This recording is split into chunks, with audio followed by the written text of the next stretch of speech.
So ganito kaingay kapag malakas yung ulan, umuulan sa labas. So ito-check natin. Itong mic na nabili natin sa online, pero hindi ito yung, yung content natin ngayon. Just to try it. Maingay pa siya kasi nga hindi pa siya naka noise cancellation. Ngayon, i-on natin yung noise cancellation. In 3, 2, 1.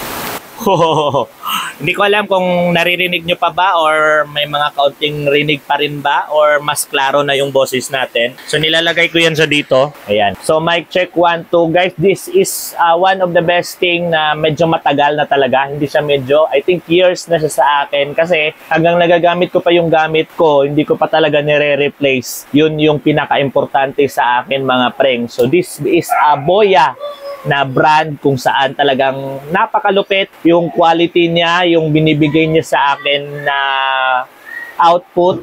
Every time I do unboxing, I do video recording, I'm using this one. And one of the best thing that I really like of this kind of microphone, wireless microphone, is ang tagal niyang malobat. Grabe, sobrang tagal niyang malobat. Imaginein mo, nagre-record ako ng mga ilang videos sa isang araw, every weekends. Aabot pa ng mga ilang another content na naman. Siguro I think more on basta oras talaga siya kung i-combine lahat ng mga video ko na umaabot ng oras. Kasama na yung mga cutscenes yun ha. Kasama na din yun yung buo talaga na hindi pa edited. Ito talaga yung nagbibigay sa akin ng sobrang lupit when it comes sa battery. Hindi ka talaga mag-aalala, hindi ka talaga mag-worry. Mapas hanggang ngayon, last week ko pa tong ginagamit, hanggang ngayon ay okay na okay pa rin. Hindi pa rin siya nalulubat. Inaantay ko na nga lang siya na malubat kasi ayun nga, i-charge natin sa sobrang tagal niyang malobat mga preng. Super worth it talaga ito na mic. Wala akong masabi. Meron namang mga bago ngayon, like yung mga sa Holy Land, yung mga brand na ganun. But I'm still using this kasi nga gamit na gamit pa rin siya. Hindi naman siya nasisira.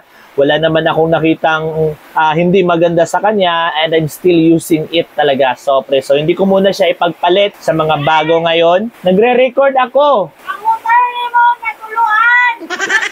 So yun. So ayan, sa mga naghahanap ng ganito, malis lang ako saglit kasi yung motor ko nabasa daw. Kasi ako ng tubig yung top box. Kasi sobrang lakas talaga ng ulan sa labas mga preng, napakalakas, bigla lang bumagsak. So isa tong sign na gawan natin ng content, tong external mic na to. Mga preng, wala na akong box nito dahil nga sa sobrang tagal, ilang taon na tong ginagamit. Na mapasa hanggang ngayon ay ginagamit ko pa rin. Kitang-kita nyo naman, di ba? Napakalupit, napakaganda ng kanyang output. So kayo na mag-decide kung okay ba siya o hindi. Kasi kahit i-off natin yung noise cancellation, rinig na rinig mo talaga yung ulan.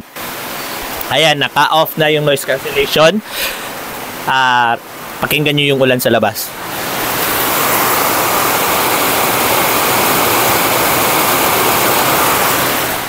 Kanina, malakas pa talaga yan. Ngayon medyo mahina-hina na pero maingay pa rin mga preng dahil nga walang kisame yung sa labas namin na balcony.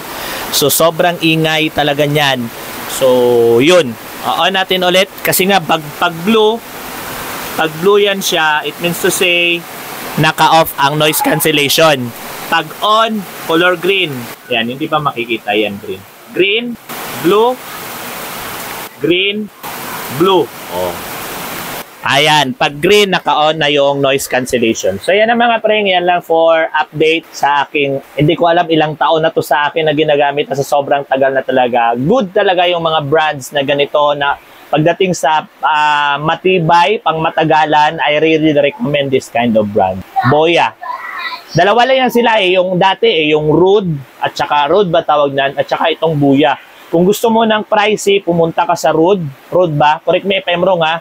Pero kung gusto mo ng medyo below that kind of price pero same quality, Boya ang second option. Pero ngayon marami naglalabasan ng mga other brands but I don't know kung tatagal ba. Good quality siya but I don't know kung tatagal siya kasi nga meron nga akong kasama sa opisina na hindi ko nababanggitin kung ano yung brand na sinasabi niya 1 year na sa kanya pero yung experience niya is napuputol daw yung minsan nawawala sa mic o yung boses kapag nagre-record sila. So, masyadong masakit talaga yan sa editing. Sobrang sakit talaga yan. So, ayan, I recommend this Buya for other na naghahanap ng ganitong klaseng external mic na mayroong features na noise cancellation.